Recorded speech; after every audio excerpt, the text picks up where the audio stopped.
the seal. That's just okay. the one policy. Sure, no problem, all right. That I got you. So Sorry. let's take that Caught off, up in an and we'll email. just put it right here. And Yeah, this so- is gonna be two. Essentially, the podium itself, like even on top, is just the one thing that we can't, just because it's something with like the house seal, we Right. just can't put anything on it, or any Even like an materials. official, Yeah, yeah. okay, Yeah. got it, all right. It's also the tape, it starts to peel the podium if we, yeah, if enough people start doing it, it starts peeling at the, Okay, all right, no Yeah. problem. Excuse me. yeah, you see the podium outside at the house Oh, yeah, triangle, yeah. that thing is beat up because of. Yeah, yeah. No That one's designed to take that, so. worries.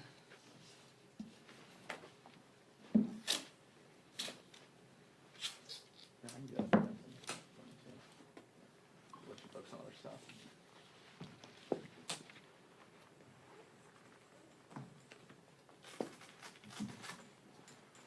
Hey, what's here?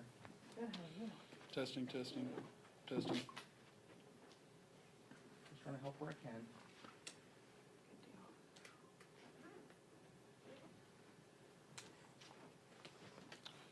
Hunter, can you hear me?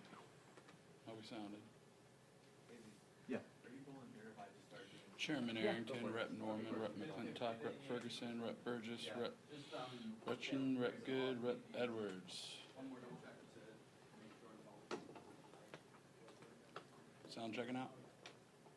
Give me a thumbs up if you can hear me. Keep talking. Testing, testing, 1, 2, 3. Can you hear me?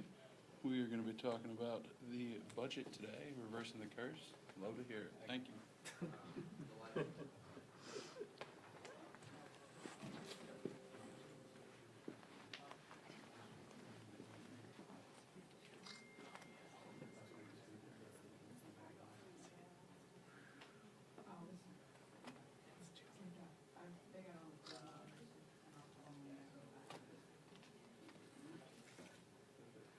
We just got the stream live. I'll shoot you guys the link right now. Okay, that'd be great, thank you. That's what I thought too.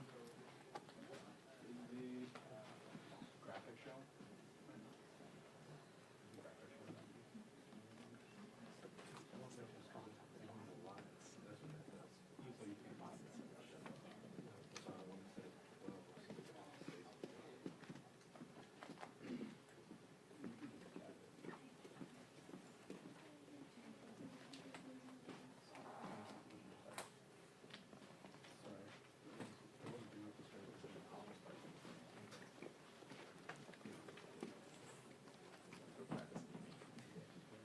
You can go ahead and go on back, James. I'm gonna leave it here just in case Jody changes his mind and decides he wants. Oh, this is mine actually. Yeah, he does steal it from me. Alright. No need for another or whatever, just like that. Thank you.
Hey, I think McCarthy's gonna open the floor at noon. Can you go to his office?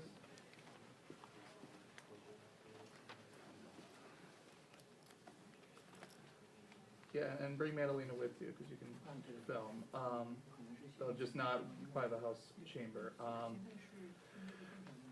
Question, you know, so why did you pull the vote for the rule on the CR? It just happened right now, that they just changed, so there's gonna be no vote at 4:30, 4:35. It's only gonna be a vote at 2:30, so. Yeah, I will text it.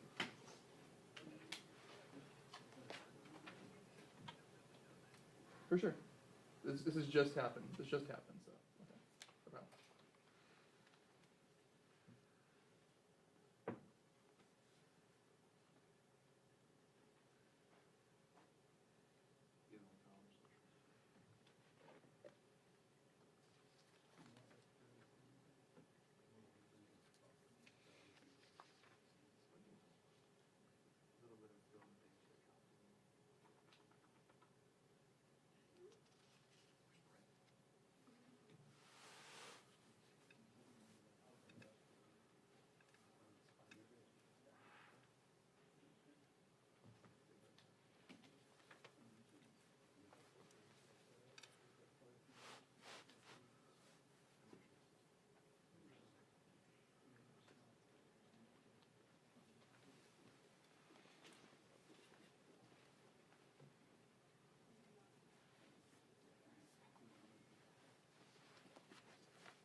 Yep.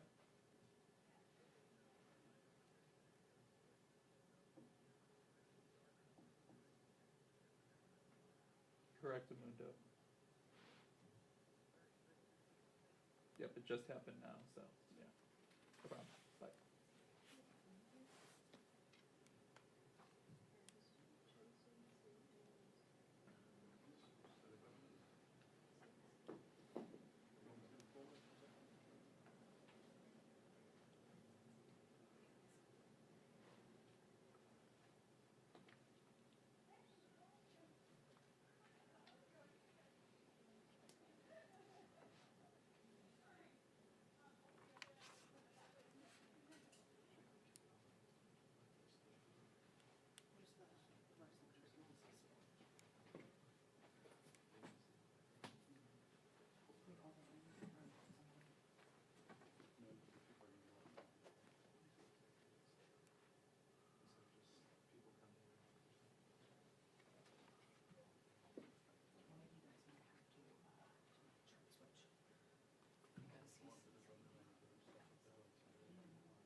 Heads up.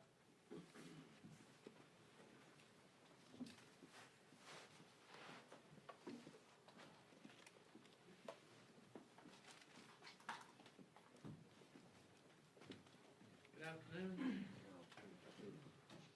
You can smile. We got a 10-year balanced budget. You can smile, you can stand and clap, you can shout hallelujah. But we appreciate you being here to cover this important work by a lot of very smart, capable leaders on issues of fiscal and broader budget policies. I've got my team behind me that represent what I would say is the fiscal conscience of our Republican conference.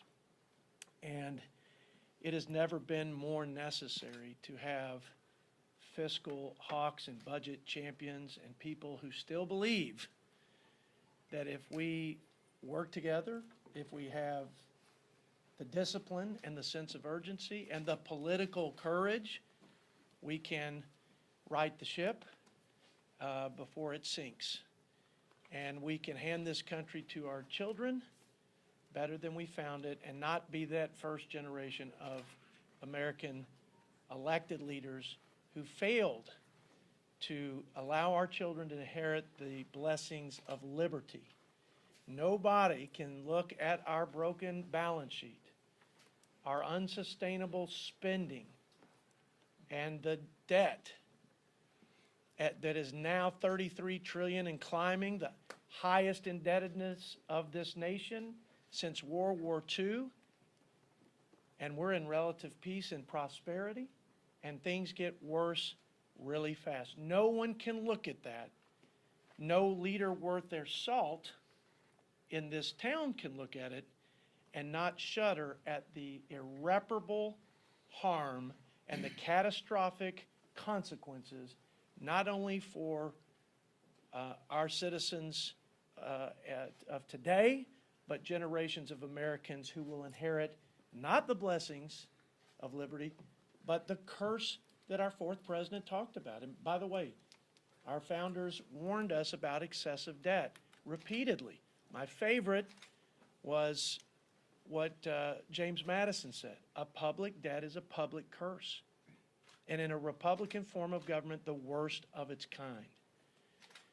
We don't have to wait for a Greece-like sovereign debt crisis to know the ill effects of this large and growing debt. It's exacerbating the cost of living crisis. It's putting upward pressure on interest and inflation. It's crowding out private investment and therefore growth and our ability to recover. It's squeezing our ability to fund our national priorities like infrastructure, defense, for example. Defense is being funded now per GDP at the lowest levels since pre-World War II. And will probably drop if we don't change course below 3%. Meanwhile, China and other adversaries of ours are making the investment. That's the first and most important job. My point is this. If you have a debt-related crisis, whether it's a slow economic demise, the termites, as they say, at the front porch, or the bear at the front door, where you have a catastrophic, sudden, Greece-like crisis. Either way, we lose the country. We lose future prosperity. We lose our security. We can't put a military on the battlefield to defend our freedom and interest. And again, our children will inherit the whirlwind and a new world order where America is not the leader of the free world. So that's what's at stake. I can't think of anything more important, and I can't think of a threat bigger to the 21st century for this great nation of ours than to do the following: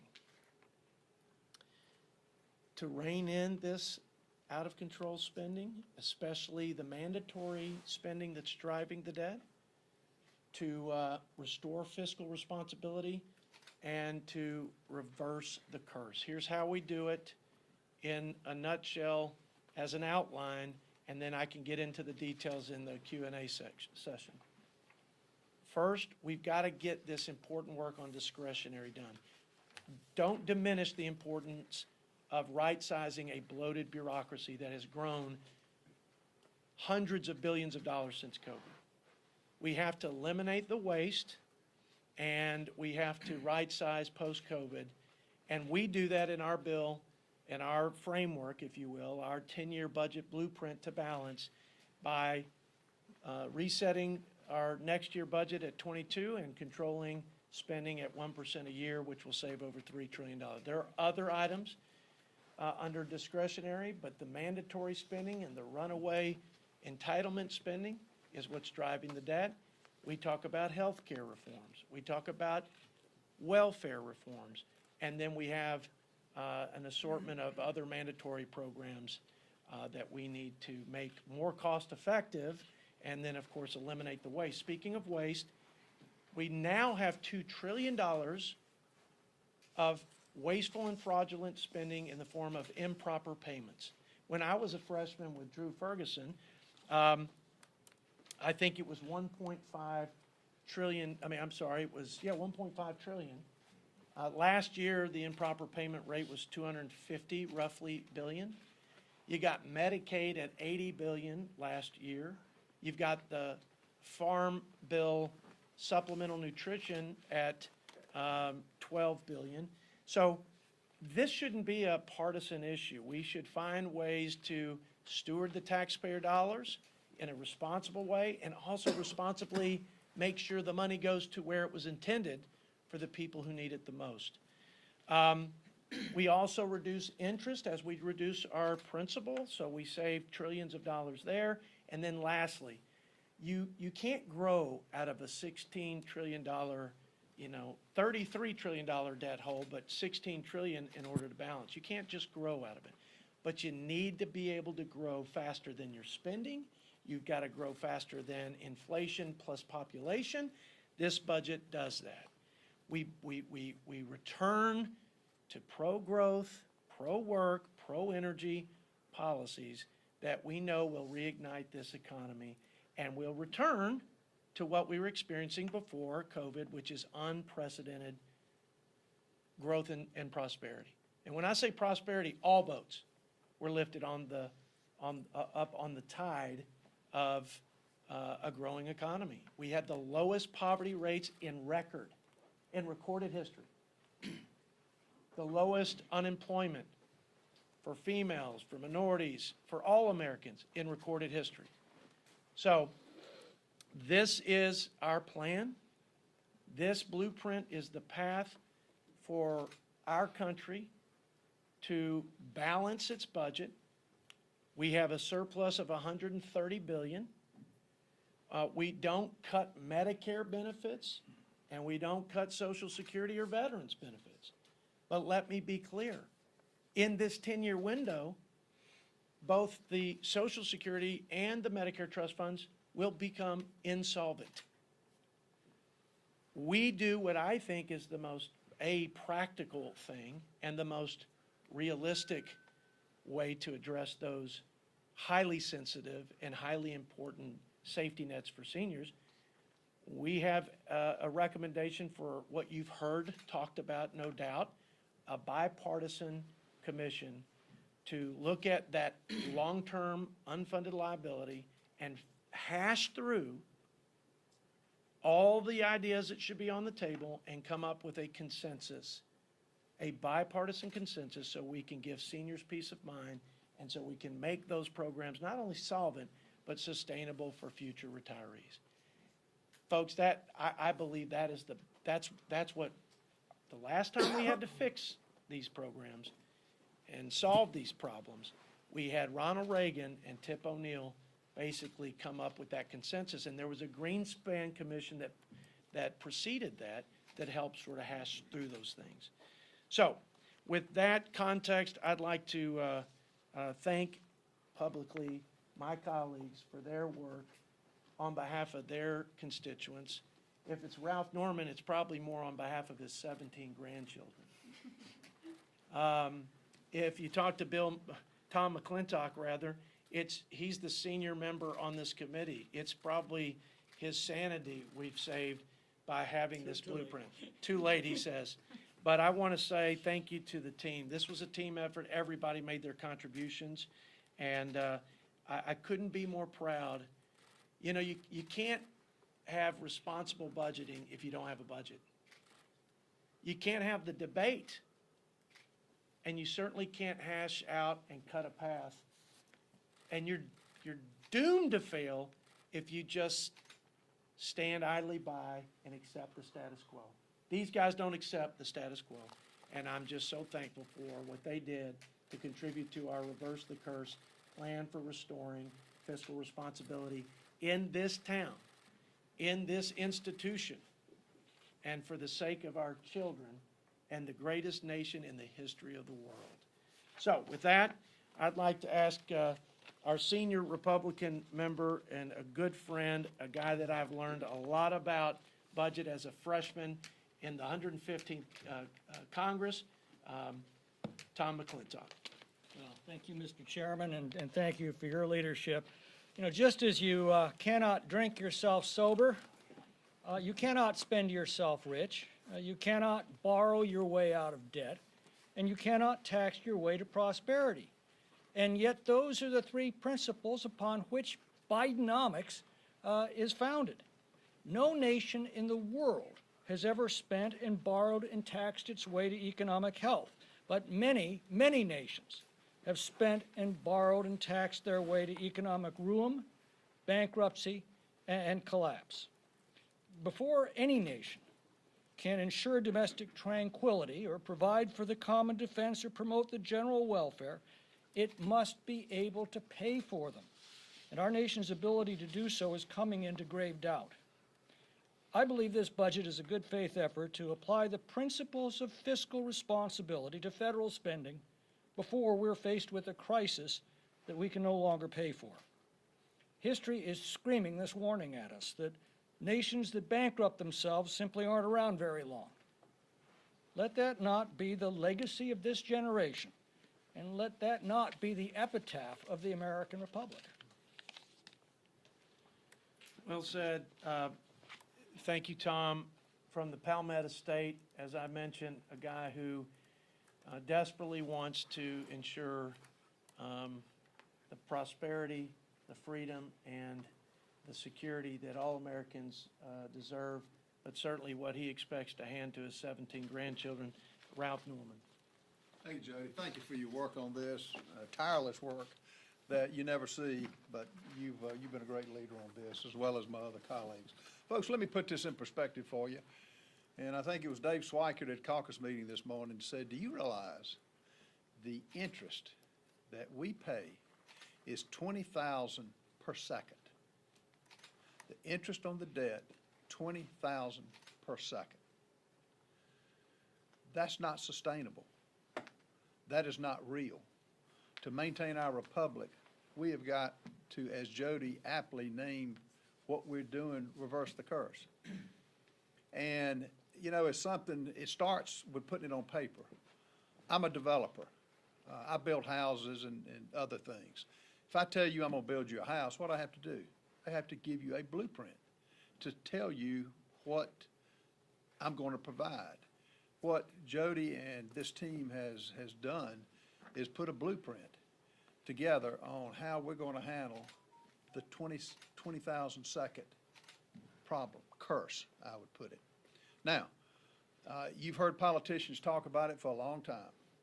I'm tired of talk. One thing I realized in Washington, D.C., every dollar that's spent has got an advocate for it. Every dollar. Now, is this going to be easy to meet? No. What is it going to take? I'm going to use the C word. It's going to take courage. We've got to have the willingness to say no, even if it's to projects that may or may not affect our state. We're looking at the survival of our country. No one can argue that 32 trillion is sustainable. No one can argue that Social Security is going bankrupt in 2035. No one can argue that the Highway Trust Fund is not going bankrupt sooner than that. And I was in a Rules Committee last night for a long period of time. And all my Democrat friends on the other aisle, great people, but you know what their answer is? Higher taxes. Not one time was there one mention of a cut. There is no way to sustain this, to do this, to reverse the curse, other than have cuts. And the only thing this administration has given us is a treasure of things to cut. 87,000 IRS agents is a joke. The new FBI building with buildings sitting vacant all over this town is a joke. The Green New Deal, so many things which is crony capitalism, is a joke. Now, we've got to have the courage to say it out loud, and I don't care what the media says, I don't care what the naysayers say. We have to do it for the survival of our great republic. And folks, I would ask you, if not now, when? When are we going to do something? I can put all the numbers up and float them before you, but unless we're willing as elected officials to put our money where our mouth is, literally, and actually take the cuts out that's needed to right this country, that's the only survival that we have. And I'm just committed to working on this. Jody and everybody up here will do the same. And we need your help. I look out here, y'all are young people. I was where you were years ago. You ought to be concerned. It ought to make you mad about what's happening to this country. And it's not Democrat, it's not Republican. It's un-American what's happening to our spending. It's un-American where some of those that are supposedly controlling the money in this town go. But we've got the power to change it. We have got the tools to do it. The issue is, do we have the will and do we have the courage? I think we do. I think there's no greater time than today. And I look forward to working on it with members as the markup goes tomorrow and putting something before you. Is it perfect? No, nothing's perfect, but it gets us on a path of sustainability. Help us get the word out. And Jody, again, thank you for all that you've done and will do this. Thank you, Ralph. Thank you, Ralph. Well said. One of my closest friends, and we came in together in the 115th. We served on budget. Chief Deputy Whip Drew Ferguson. In an unusual move, I asked to be back on the Budget Committee this cycle because I know how important this moment is for us. But the Budget Committee, there's a lot of tough sledding that goes on. There are a lot of tough votes that you've got to take. There's a lot of hard work. But one of the reasons I really wanted to do this was to support Jody's vision as chairman of the Budget Committee to produce a document that was both politically courageous and intellectually honest. I want you to think for just a minute, all of you that are here today and Americans across this great land, think about what's happening to your very own budgets right now. You are having to make decisions, and American families are having to make decisions about what to cut. Things that they once enjoyed, things that they may have wanted. They've had to scale back their dreams from what they used to believe was possible. And when you do that, you have to make hard choices. And what this budget does is it says, without touching two of the most important programs in this country, Social Security and Medicare, we have identified how we get to balance in 10 years without the use of gimmicks and being intellectually honest in our effort. And as you will read through this budget, many of these things that we have to cut may not be things that we want to cut, they're things that we have to cut. So when you look at it and go, here are the choices that Republicans have made in this budget, we're simply saying we don't have the money to pay for these things, and it doesn't make sense to borrow our children and our grandchildren's money to pay for the things that we want right now. Mamas and daddies, families across this land would never say, we're going to borrow money for our wants and needs and put it on the backs of our children and grandchildren. And this government shouldn't do that either. There are challenges. I cannot wait for the debate that will occur tomorrow during the budget markup. I look forward to the debate about which programs are vitally necessary for this country, which programs will continue to bankrupt this country, and the things that we have to fight for. So with that, I look forward to the debate tomorrow. I look forward to the markup. And again, I want to thank our chairman for his courageous work in getting us to a product that we feel really strongly about, feel really good about, and we know sets America on the right fiscal path. Thank you. Thank you, Drew. Again, well said. I think you can tell these guys, their heart's in it all the way. And as my friends have said, it's not perfect, but it is a path, and it is on the table for debate, and we welcome that debate. We just want the end result, which is a country on good fiscal footing.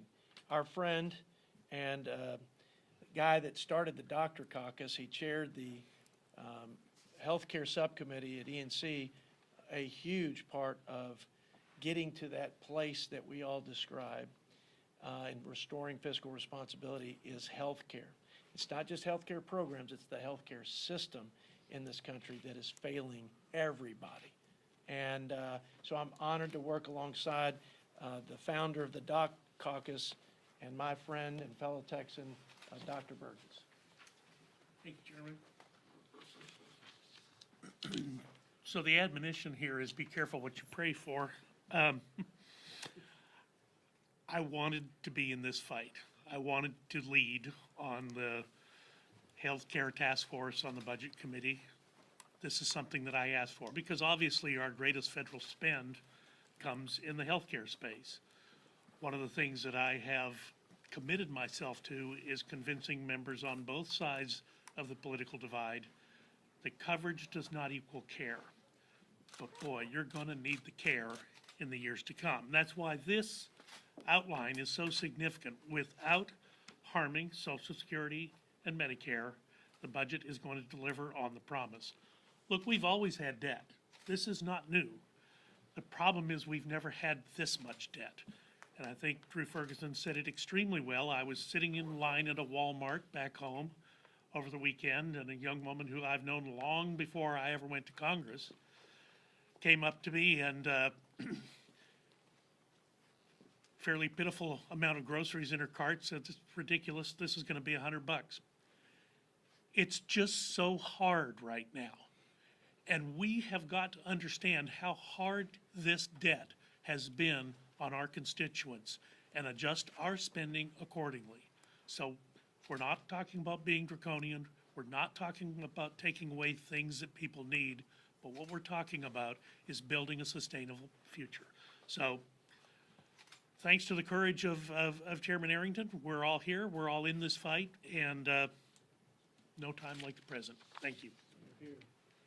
Well, with that, folks, if you got any really difficult questions, I'd ask Tom McClintock and Dr. Burgess to come up and take those. I'll take all the easy ones.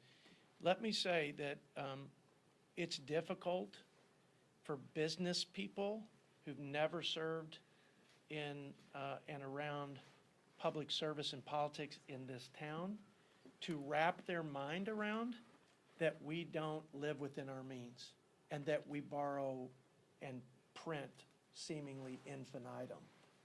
Because there's no way they sustain their business, they don't pay the bills, they don't keep people on the payroll and support the livelihoods of their coworkers if they don't live within their means and balance their budget like every state does it, every family does it, and every business does it. Chuck Edwards came to this town as a businessman. He asked great questions. He's eager and earnest just to do the right things to get us to the right place. So, Chuck, I know you share our sentiments, and if you want to say a few words later, I'll let you jump in here, but I know you just wanted to stand strong with us, right? Tar Heel State. Questions, comments, thoughts? Yes, ma'am. Thank you, Chairman. As you all know, Medicare is the largest federal health program spending-wise. It's only projected to increase by the CBO. You're proposing creating this bipartisan commission. how is the bipartisan commission going to recommend reducing spending without cutting Medicare benefits? Well, I don't think any party will achieve whatever the programmatic reforms or pay-fors. You're gonna have, there are plenty of ideas on both sides. Programmatic reforms and pay-fors. No one's going to strike that balance, no party, I should say, on their own. It's just not practical. It's too politically sensitive. I would also suggest it is too readily weaponized.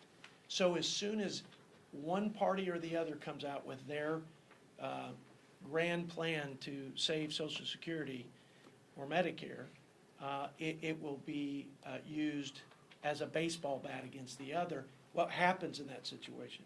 Both parties retreat to the corner and we don't lead. And we leave our seniors wondering and worrying, and we leave taxpayers with a bigger bill because every year it gets more expensive to fix it. Drew Ferguson's the chair of the Social Security Subcommittee. I'm certain that every one of these gentlemen standing behind me have studied this, have looked at it from every angle, and have their own thoughts and ideas on how to address the insolvency. And again, how to strengthen it and make it sustainable into the future, because you can fix the solvency, but there are some structural issues that have to be addressed. We just believe if it's going to be fixed, and it will be and should be, it should be done sooner rather than later, and it needs to be done on a bipartisan basis because that's the only sustainable path to that consensus. And I'd like to get to the Ronald Reagan Tip O'Neill outcome, but before the roof is caving in. I mean, they did it in the 11th hour. But I will suggest that the Greenspan Commission helped hash through that and sort of grease the skids for a final consensus deal. So, look, this is a sobering stat, and I'm just using the public debt, not the gross debt. CBO projects $117 trillion of additional debt on top of our 33 present debt in 30 years. That's the unfunded liability for our nation. 99% of that 117 trillion are the two programs you mentioned. And so it's inescapable. We're gonna have to make tough decisions, but we're gonna do it together as a Congress and as Americans first, and that's the best path to that solution. So, back here, and then I'll come here. Yes, ma'am. Can you walk me through the thought process of cutting SNAP, and by how much do you propose cutting it? Well, I can give you a specific number later, but let me just tell you, it's significant because we put forward in the Limit, Save, Grow what I thought were reasonable and responsible. For example, this is one element, work requirements for able-bodied adults. And it got watered down. I mean, we accepted, some of us did. I voted for the FRA, which was the consensus deal, okay? But we started at a much stronger position. And so I think we need to strengthen work requirements, but not just in food stamps and the food stamp program, but also in Medicaid. We need to, we don't have them in Medicaid. We could probably strengthen TANF's work requirements. It's also eligibility issues. It's also income and asset tests. We don't have state partners really in making sure that the money that we do steward on behalf of taxpayers goes to the people who are most in need. And so we need states to participate with us as partners with skin in the game. So one piece of that is states need to share in the responsibility and be given the flexibility so they can ensure that the financial controls are there where we're not just totally wasting money. So it's a number of things. Those are a few, areas of reform, but it is more than work requirements. It is comprehensive. And let me make one more comment about food stamps. I was on the Ag Committee in the last Farm Bill.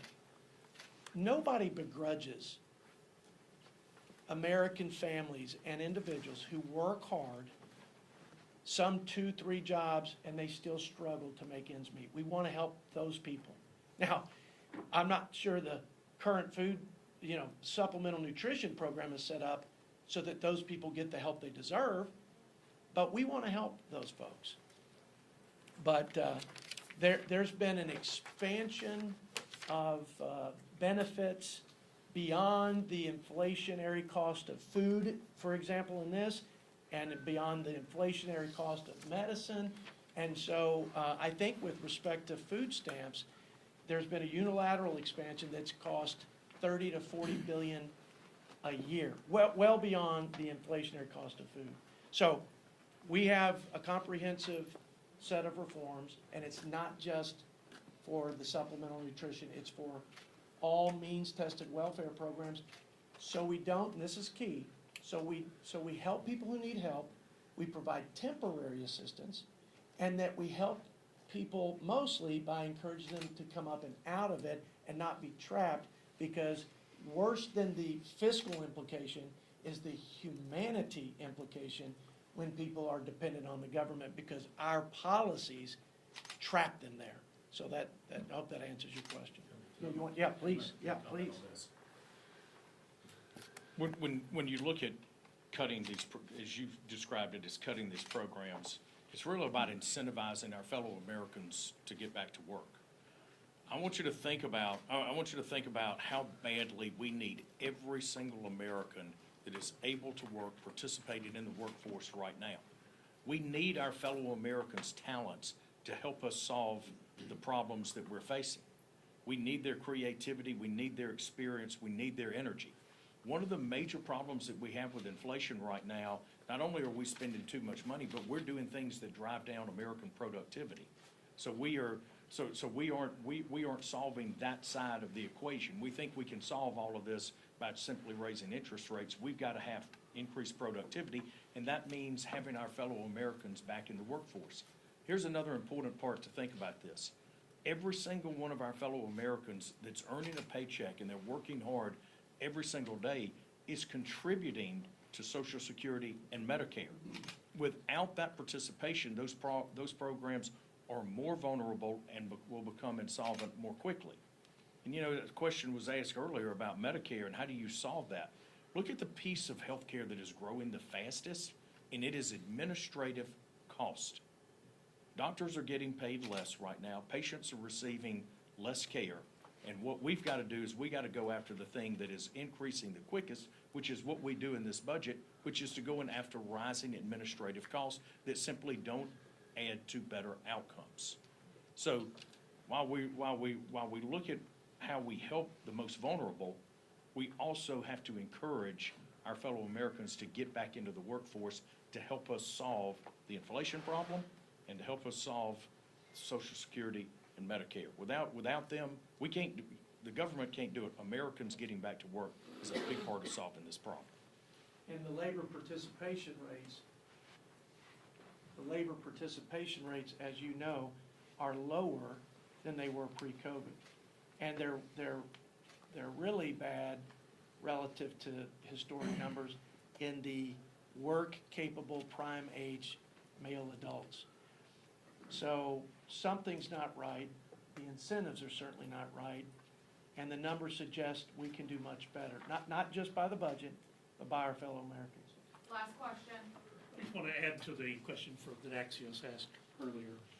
I mean, it is not all bad news. The letter that Sheldon Whitehouse received from the Congressional Budget Office last March outlined how the expenditures in Medicare for the 10 years, 2010 to 2019, were actually significantly lower than what they had projected, what CBO projected in 2010. Now, yeah, I get it. Democrats quick jump on that, say Obamacare saved money. But that would presuppose that Obamacare began to save money before it was passed. If you widen the lens out a little bit, what actually made a difference was the prescription drug benefit that was passed in 2003 and then implemented in 2006. So you're beginning to pick up the effect of treating the high cholesterol, treating the hypertension, bringing that disease burden under management, which is what occurred after the Part D benefit. There are actually some things, and I'm a big believer in personalized medicine. I think there are significant cures that are out there just over the horizon. We need to keep our eye on those as well, and we cannot let this budget problem eclipse those discoveries that are just on the cusp of happening. So that, again, I just wanted to stress that it's not all bad news from the healthcare front. There has been some good news. Our job then is to understand why the good news is out there, be sure that people understand why the good news is out there, and make certain that we keep it on a path that's sustainable. Thank you. We'll take a couple more, and then I know we gotta get out of here. I hate leaving people to not give them an opportunity to ask. We worked too hard, it's been too long that, this place has had a real budget to talk about, and we need you to start talking about it. We'll take whatever criticisms come, but we need to talk about it. Yes, sir. Thanks, Chairman. Thanks, Chairman Arrington. One, why does this proposal, not repeal Obamacare? And two, why does it not increase the retirement age for, Social Security? Again, no matter what you do with Social Security, it's going to divide Congress such that we will not have a productive problem-solving exercise. That's the politics of it. Doesn't mean I don't have opinions about how we should solve the insolvency and the unsustainability. I have my own views, and I've been on the Social Security Subcommittee, and have expressed those views on that committee.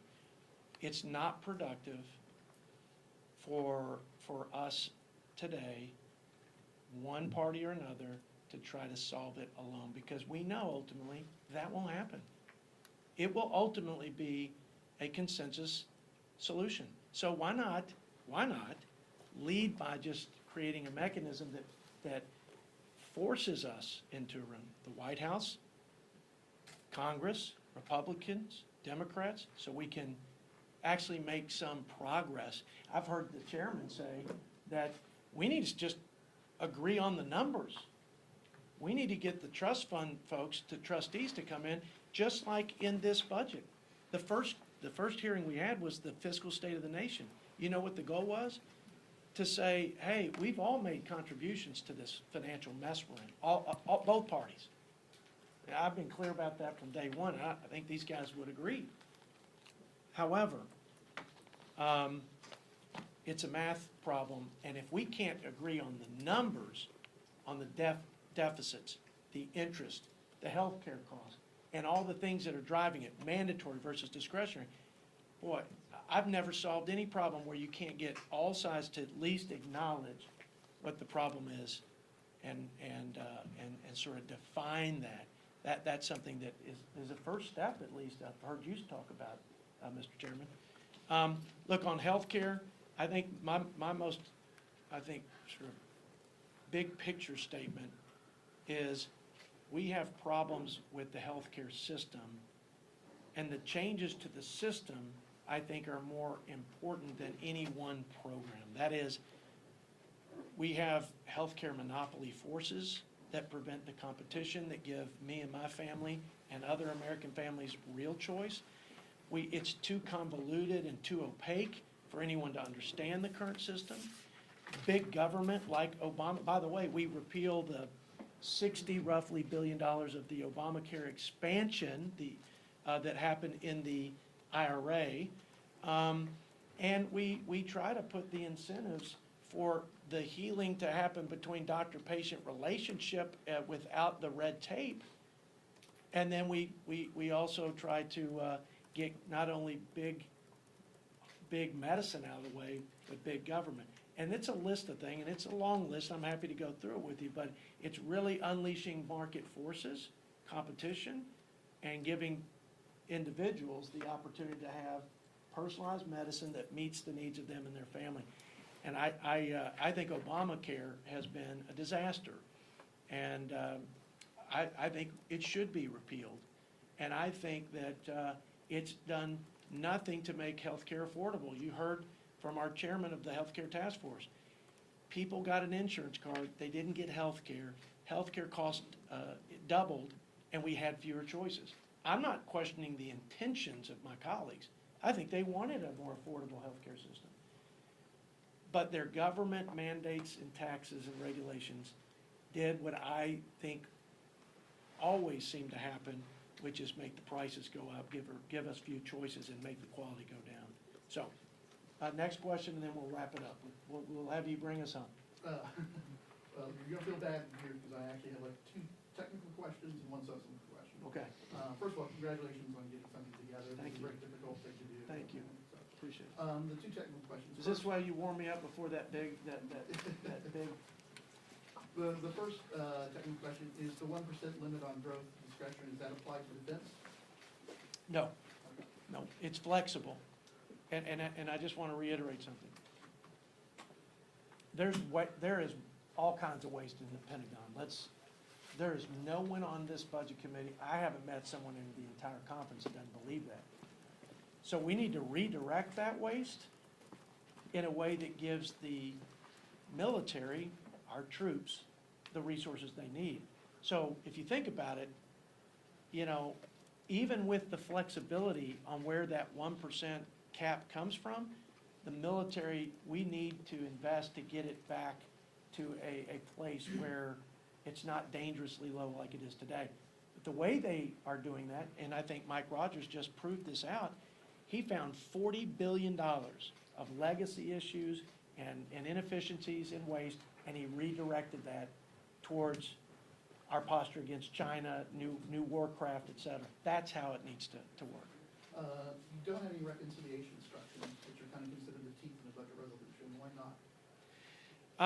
Listen, I just think we have what I believe is the core elements of the budget. We've got the policies the policy assumptions that presume on the savings on mandatory. We've got the discretionary budget, which is more than just our cut and cap. It's got no more one-time emergency spending for recurring non-emergency items. That's an old gimmick of Washington that both parties have used, unfortunately, to disguise increases in money. I think there'll be a time and place for reconciliation, but let me also be clear. And both parties are guilty of it. Look, we're trying to be as frank and as, I don't know, open to where the problems are and the solutions to solve them. But reconciliation was a tool, not to advance the Republicans' policy agenda or to advance the Democrats' policy agenda. Reconciliation was there and created to reconcile the difference between what we're spending and the revenue that we bring in and the gap that we have to borrow to pay for this government. And both parties are guilty of not using reconciliation to actually reduce the deficits that will ultimately reduce the debt that will help save the country from a debt crisis. So I hope that we can actually get back to using reconciliation in that manner, which it was intended for, and not for some ancillary, no matter how important it might be, policy agenda for both parties. And lastly, this is the more substantive part, Yeah. politically, I think. You mentioned that the tax cuts in the summer here would be presumably extended, the 2017 individual tax cuts expire in 2025, would be extended in a deficit-neutral way, which would imply cuts elsewhere. At the same time, you have cuts in Medicare, Medicaid. We don't, non-benefit Medicare cuts like site neutrality, like hospital debt that we're paying at 100%, that we don't need to pay at 100%. They need to share some of that. But yes, but I just want to make sure it's clear. We don't cut Medicare benefits and we don't cut VA benefits, et cetera. You're That's, still gonna have Democrats say you're paying Yeah. for tax cuts on the backs of the elderly and the poor. yeah. Here's what I'd say. The Democrats, my colleagues, and at least represented by the president in his budget, because here's the thing. My Democrat colleagues, and I consider Mr. Yarmouth a friend, I certainly consider my ranking member, Brendan Boyle a friend. I mean, Scott Peters and I have a budget reform caucus together, and he's on my committee. So I don't mean any disrespect, but I haven't seen a real budget from any Democrat for 4 years. They've done a reconciliation shell budget, but they haven't done a real budget. So, but we do have a budget from, I think, representing the Democrat Party and Democrats in Washington. That's President Biden's budget. And we took a lot of time to unpack that and to provide the oversight that we're responsible for. And while we do lock in, we give flexibility to Ways and Means. I'm a Ways and Means guy, so we have flexibility there. But we do lock in the tax cuts and that for the lower income and middle class families. We lock in the tax incentives for small businesses to give them parity with the tax code as it applies to the corporations. So yeah, and I could go through those provisions. President Biden's budget raises taxes by $4.7 trillion. I would suggest to you that if the Democrats could get a $4.7 trillion tax cut through, they would have done it when they had total control of the House and Senate, and they couldn't do it. Because even some Democrats that I know think that while we're trying to recover, we have millions of jobs that are still vacant, more than we had pre-COVID. We don't need to tax our job creators at this point. We don't need to make our American companies less competitive. We don't have, if you look at the tax per GDP and the spending per GDP, it's the spending that's running away from us. I think most Americans feel like Washington has a spending problem, not a tax problem.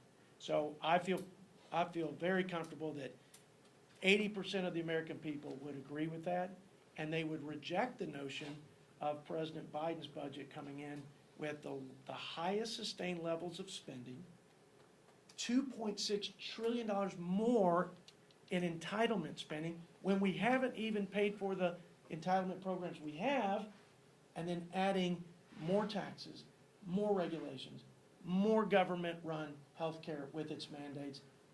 That model is a failed model. Those policies are failed economic policies. And the reckless, out-of-control spending, $11 trillion in 2 years, has created an absolute inflationary firestorm and cost of living crisis. So I think most of the American people are on our side. We need to lock in these tax breaks for working families. We need to incentivize growth so we have higher wages, so we can generate revenue in the growth for paying our bills and funding our priorities like defense. That's the playbook that we're going to run, and I think the American people are totally behind us on that. At least the majority of them are. Hey guys, you honor me by just being present and asking questions and covering this, and I'm grateful for that. Chuck, do you want to have a last word? I'd just like to say thank you for all your attention. We appreciate you working to get this message out to the American people. And Mr. Chairman, I am so proud to be a part of this committee.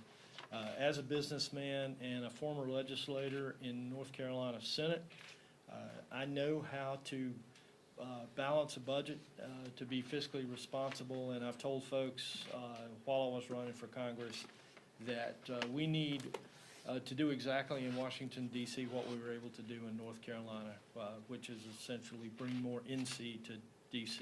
And I appreciate your leadership in helping us do that. Thank you. I love it. Chuck, thank you, and again, thank you guys for covering it, and we're happy to follow up with you if you have any more questions. Thank you.